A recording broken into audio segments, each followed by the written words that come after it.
আজকে বানাবো সোয়া এগ কারি। তার জন্য আমি ডিম বয়েলড করে নেব। তারপরে বয়েলড এগগুলোকে খোসা ছাড়িয়ে নুন, হলুদ আর লঙ্কার গুঁড়ো মাখিয়ে হালকা করে তেলে নেড়ে ভেজে নেব। একটু ভাজা হলেই ডিমগুলোকে আমি তুলে রেখে দেব সাইড করে। ভাজার জন্য 3 টেবিল স্পুন অয়েল দিতে হবে গরম করা কড়াইতে। যে কোনো অয়েলেই রান্না করা যাবে, আমি এটা সর্ষের তেলে করেছি। নেড়ে চেড়ে ভেজে নিতে হবে।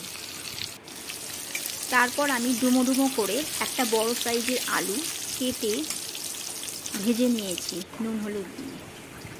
মিক্সিতে আমি মশলা করে নেব। তার জন্য আমি নেব একটা গোটা টমেটো, 5টা কাঁচা লঙ্কা,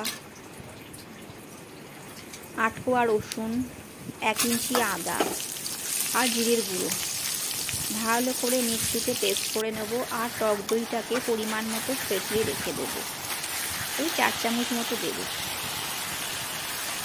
তারপর একটা গোটা পেঁয়াজ কুচিয়ে পরিমাণ মতো তেল যোগ করে তার মধ্যে পেঁয়াজটাকে ভেজে তার সাথে আমি মশলাটাকে ভালো করে কষিয়ে নেব।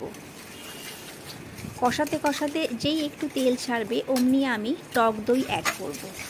4 চামচ টক দই দেব। তারপর আবারও কষাবো। তারপর আবারও মশলা দেব, নুন, হলুদ, লঙ্কার গুঁড়ো যা যা দেওয়া হয়। তারপর হচ্ছে সয়াবিন অল্প আমি যোগ করেছি। সয়াবিনটাকে আমি বয়েলড করে স্কুইজ করে জল ঝরিয়ে রেখে দিয়েছি, সেইটাকে আমি দিয়ে দেব।